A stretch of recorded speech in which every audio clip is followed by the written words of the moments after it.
बिस्मिल्लाहिर्रहमानिर्रहीम। अस्सलाम वालेकुम। आपका दोस्त सलमान हैदर। दुआ है परवरदिगार से कि उसने आपको और आपके अहले खाना को अपनी हिफ्ज़ व अमान में रखा। वो हमारी खबर थी, बल्कि प्रेडिक्शन थी कि ऐसा कोई केस है नहीं जिसमें इमरान खान साहब को बहुत देर तक अंदर रखा जा सके। तोशाखाना केस था, वो इसकी एक सर्टन हद तक ट्रायल हुई और वो पता भी चल गया सारे बॉन्डे तरीके से। फिर जिस दिन इस्लामाबाद हाई कोर्ट ने उसको देखा अपनी तरफ से पूरी तवालत करने के बाद, फिर इमरान खान साहब, आपको पता, वो सजा मुअत्तल हो गई।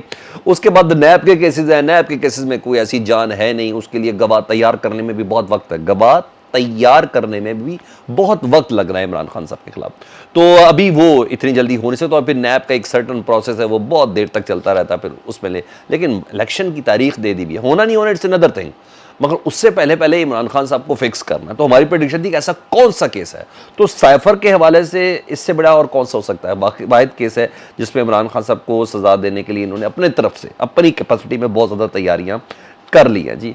और जिसमें एक गवाह भी तैयार कर लिया, एक गवाह, जी हाँ, प्रिंसिपल सेक्रेटरी आजम खान साहब, उनको तैयार किया गया ना पूरे। अभी आगे बताता हूँ किस तरीके से तैयार किया गया, वो भी तैयार कर दिया गया है। और अडियाला जेल मुंतकिल भी इमरान खान साहब को इसलिए किया गया था क्योंकि दोनों मुकदमे बार हैं, शाह महमूद कुरैशी और इमरान खान साहब, और एक साथ उसका फैसला करना, एक साथ कार्रवाई करनी है, इसलिए बेसिक चीज़ थी। क्योंकि अटक जेल में इमरान खान साहब की अंदर समात होती थी, तो उधर अडियाला जेल के अंदर शाह महमूद कुरैशी की एक ही दिन में समात होती थी। तो समझ बेचारे वो वैसे ही रगड़े जा रहे थे शाह महमूद कुरैशी साहब। तो एफआईए ने अपनी पूरी तैयारी, जिसको सर्टन अल्फाज में जब कोड किया गया तो वो पत्ते का गया, शो कर दिए गए, वो पूरी तैयारी शो की है जी। और साइफर केस के चलान में जी, जो उन्होंने स्पेशल अदालत में जो साइफर केस के हवाले से बनाया गया था, जिसमें जज अबुल हसनात जुल्कुरनैन साहब जिसकी समात करें, उसमें चलान अदालत में जमा करा दिया। और उस चलान की रोशनी में इमरान खान साहब और शाह महमूद कुरैशी बाकायदा तौर पर कसूरवार ठहरा दिए गए हैं। साइफर केस में पाकिस्तान तहरीक इंसाफ के चेयरमैन और वाइस चेयरमैन दोनों को कसूरवार ठहराया गया है एफआईए की तरफ से जी। और बड़ा मजे का खेस चीज़ है, असद उमर मुल्जमान की लिस्ट में नहीं है, ठीक है। असद उमर जिनकी ऑडियो भी थी जब ये गुफ्तगू सारी हो रही थी, तो वो मुल्जमान की लिस्ट में नहीं। आपको याद है पिछले दिनों असद उमर 5-6 दिन के लिए गायब हुए थे, हमने भी खबर दी असद उमर गायब कर दिए गए हैं, गिरफ्तार कर लिया गया। फिर अचानक 3-4 दिन बाद वो कहते भाई मैं तो वैसे था, मैं तो कहीं गायब नहीं हुआ था। तो वो जो गायब वाला मंजर था ना, वो उस पर ये सारी एडजस्टमेंट हो रही थी असद उमर साहब की।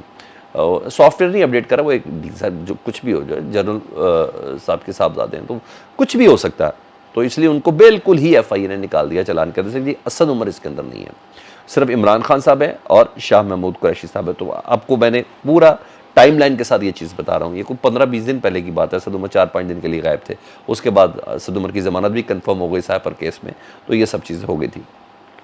साबिक प्रिंसिपल सेक्रेटरी आजम खान साहब मजबूत गवाह बनाए हैं जी एफआईए ने। अच्छा जी, 161 और 164 का बयान उनका मुंसलिक किया गया है इस चलान के साथ, जो खसूसी अदालत के अंदर चलान पेश किया गया है आजम खान साहब का जी। आजम खान साहब भी आपको पता कई हफ्ते गायब रहे, कई हफ्ते।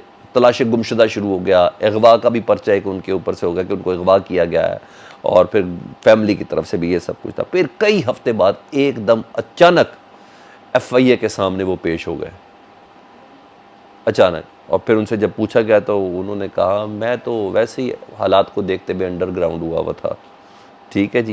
हालांकि सब जानते हैं कि वो किधर थे। तो उनको मैंने कहा एक गवाह तैयार किया गया था। तो अब जब 161 और 164 का बयान मुंसलिक हो गया उनका, तो अब देख लें कि गवाह किस तरीके से ये तैयार किया होगा। और वो खुला कहते हैं कि हिरासत में या हब्से बेजा में 161 और 164 का जो बयान है ना, उसकी कोई हैसियत नहीं है। नहीं तो इसहाक डार साहब ये 164 का बयान दे चुके हैं, जिसमें मनी लॉन्ड्रिंग के हवाले से उन्होंने कन्फेशन किया है कि मैं किसके कहने पर मियाँ नवाज शरीफ साहब और शरीफ फैमिली के हवाले से उन्होंने सब चीज़ें बताई थी। फिर उन्होंने कहा मैं तो प्रेशर में था, वो था वो। खैर ट्रायल के अंदर ये सब चीज़ें आनी हैं, तो वो उसकी क्या हैसियत है क्या नहीं, एक अलग से बहस है। लेकिन मैं आपको बता रहा हूँ एफआईए का माइंड सेट मैं आपको बता रहा हूँ। तो चालान में ये कहा गया है कि इमरान खान ने साइफर अपने पास रखा, इमरान खान साहब ने, और स्टेट सीक्रेट का गलत इस्तेमाल किया। साइफर कॉपी वापस नहीं की इमरान खान साहब ने, जो उनको करनी चाहिए थी इस चलान की रोशनी में। शाह महमूद कुरैशी ने इसमें इमरान खान साहब की मामनत की, और इस सिलसिले में एक ट्रांसक्रिप्ट और एक सीडी भी इस चलान के साथ अटैच की गई है, जिसमें शाह महमूद कुरैशी की 27 मार्च की तकरीर थी, जिसमें वो कह रहे हैं कि इमरान खान साहब ये साइफर आपकी अमानत थी जो मैंने आपको दे दी है, ठीक है जी। ये शामिल किया गया है। कुल FIA ने 28 गवाह की लिस्ट शामिल की है जी इस चलान के अंदर, और जिसमें 27 गवाहों के 161 का बयान होता है जी मजिस्ट्रेट के सामने, तो 161 का बयान भी जारी किया गया है। और इन 28 में से 27 गवाहों का सेक्रेटरी खारजा असद मजीद, जिनके साथ वो सारा साइफर का सारा मामला हुआ था, और जिनको डोनाल्ड लू साहब ने वो जो धमकी दी थी, और वो धमकी तो खैर अमरीकी ख़बर रसा एजेंसियों ने भी कंफर्म कर दिया, वो सब तमाम चीज़ें कि वो क्या थे अल्फाज, कि आपकी माफ़ी कब होगी, क्या होगा क्या नहीं होगा। काश इस पर एक अदद जुडिशल कमीशन बन जाता ना तो था, मगर वो मकसूद ही नहीं है। वो कमीशन बन जाए तो फिर बड़े कमीशन निकल जाने थे। अच्छा, बहरहाल सेक्रेटरी खारजा असद मजीद साहब, साबिक सेक्रेटरी खारजा सुहेल महमूद गवाहों की लिस्ट में शामिल हैं। इसके अलावा फैसल नियाज तिरमिजी एडिशनल सेक्रेटरी खारजा, वो भी शामिल है। यानी मुकम्मल चेन तैयार की गई है कि किस तरह इमरान खान साहब को इसके अंदर रखा जाएगा, क्योंकि ये सारा प्रोसेस है ना वजारत खारजा और फिर ये सब चीज़ों का ना।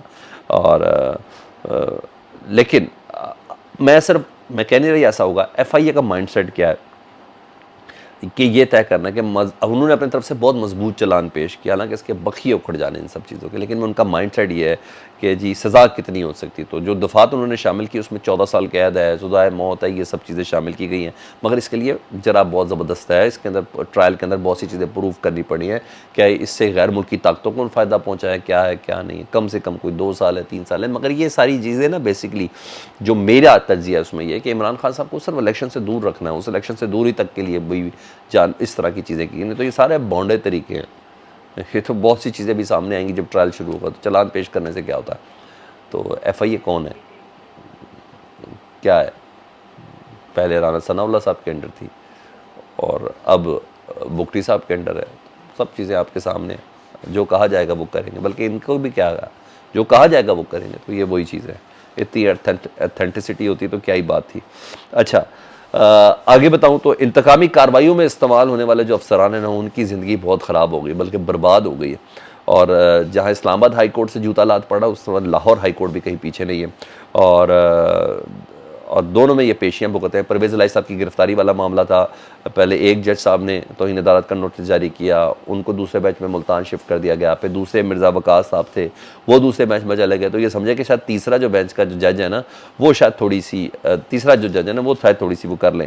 नहीं, जस्टिस सुल्तान साहब के पास आ गए जी। जस्टिस सुल्तान साहब ने ना जी कोई नरमी नहीं बरती, इनकी ख्वाहिश ज़रूर थी। और उन्होंने 2 अक्टूबर को समाअत के लिए मुकर्रर कर दिया, जिसमें इस्लामाबाद के IG साहब के नाकाबिल ज़मानत वारंट गिरफ्तारी हैं जी। उन्होंने कहा ये ऐसे ही होना है। DIG ऑपरेशन लाहौर के जी वारंट गिरफ्तारी हैं, और DIG इन्वेस्टिगेशन, जी हाँ, उनके ऊपर फ़र्द जुर्म के लिए उनको तलब किया गया। सॉरी, DIG ऑपरेशन और DIG इन्वेस्टिगेशन दोनों को फ़र्द जुर्म के लिए तलब किया गया जी। 2 अक्टूबर को पेश होने के अलावा इनके पास कोई चारा नहीं है। मतलब आगे कुआं और पीछे खाइए। इसे कहते हैं कि कोयले की दलाली में सिर्फ मुंह काला, बना कुछ भी नहीं, कुछ भी नहीं बन सका इन बेचारों का। यही नहीं, उधर MPO की खिलाफ वर्जी पर वो जो अपने DC साहब हैं, वो अपने DC साहब जिन्होंने अपने इख्तियारात से तजावुज़ किया था, जिनको बाबर सत्तार साहब देख रहे हैं, जस्टिस बाबर सत्तार साहब, शहरियार अफरीदी के केस वाले, इरफान मेमन, जी हाँ, उनको तौहीन अदालत की कार्रवाई करना सिर्फ सामने है। जिन्होंने फ़ोन भी करवाया था बाबर सत्तार साहब की फैमिली से और उनके दोस्तों का कि बाबर सत्तार साहब को थोड़ा हाथ होला रखे। बाबर सत्तार साहब ने कहा नहीं नहीं, आपने तो कानून की राह में रुकावट बन रहे हैं, आप इंसाफ की राह में रुकावट बन रहे हैं। तो जी उनको भी गैर मशरूत उन्होंने माफ़ी मांगी थी, ख़ुद को अदालत के रहम करम पर छोड़ा था। इसका मतलब है कि मैं गलत हूँ, मैंने जुर्म किया, मैंने गुनाह किया, प्लीज़ मुझे माफ़ कर दें। उन्होंने कहा नहीं। इस्लामाबाद हाई कोर्ट ने एक तहरीरी हुक्मनामा जारी किया जी, और तहरीरी हुक्मनामे में 24 अक्टूबर को तौहीन अदालत की कार्रवाई आगे बढ़ेगी। अब देखते 24 अक्टूबर को अदालत फैसला क्या करती है। उन्होंने अदालत के रहम करम पर अपने आप को छोड़ा, अदालत उनको माफ़ कर देगी। मैं समझता हूँ इनको माफ़ करना नहीं बनता। अगर इन्हें माफ़ कर दिया तो बस फिर हर ब्यूरोक्रेट, हर पुलिस अफसर इनके हाथों में खेलता ही रहेगा, किसी न किसी हुक्मनामे के हाथों में। वो अपना हलफ की पासदारी नहीं करेगा, अपनी नौकरी नहीं करेगा, वो फिर नौकरी किसी न किसी ताकतवर की करेगा, चाहे वो सियासतदानों के हो ताकतवर हो या किसी इदारे का ताकतवर हो। आपको क्या लगता है? फीडबैक में ज़रूर आगा करें। अपना बहुत ज़्यादा ख्याल रखें। अल्लाहुम्मा सल्ली अला मुहम्मद व आले मुहम्मद।